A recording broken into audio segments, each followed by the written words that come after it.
গ্রেফতার দুই দাগি চোর, উদ্ধার স্বর্ণের চেইন। গত 23শে ফেব্রুয়ারি বিশালগড় রঘুনাথপুর এলাকার পুলিশ কনস্টেবল আমির হোসেনের বাড়ি থেকে স্বর্ণালংকার চুরি হয়েছিল। বিশালগড় থানার ওসি রানা চ্যাটার্জির নেতৃত্বে পুলিশ ভোররাতে রঘুনাথপুর ও ঘনিয়ামারার দুই দাগি চোর নজরুল ইসলাম এবং মইনাল হোসেনকে গ্রেপ্তার করে। তাদের কাছ থেকে একটি স্বর্ণের চেইন উদ্ধার হয়েছে বলে জানিয়েছে বিশালগড় থানার ওসি রানা চ্যাটার্জি। রঘুনাথপুরে একজন লোক আমির হোসেন, ওনার বাড়িতে গত 23 তারিখ রাত্রেবেলা চুরি হওয়ার একটা সংবাদ আমাদের কাছে এসেছে। উনি এফআইআর করেছে।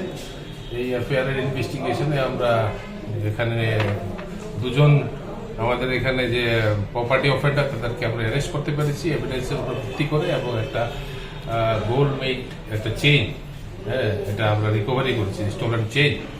এখন তাদেরকে আমরা গ্রেপ্তার করে আমরা আদালতে প্রডিউস করব, পুলিশ রিমান্ডের জন্য আমরা প্রেয়ার করব।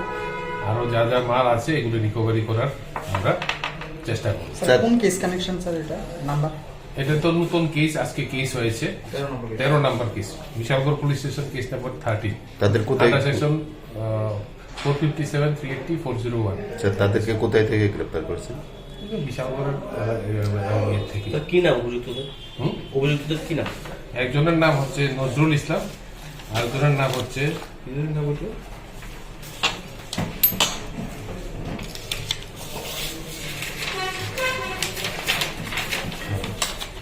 নজরুল ইসলাম, আর Moynal Hossain. Bureau report, news tele Bharat.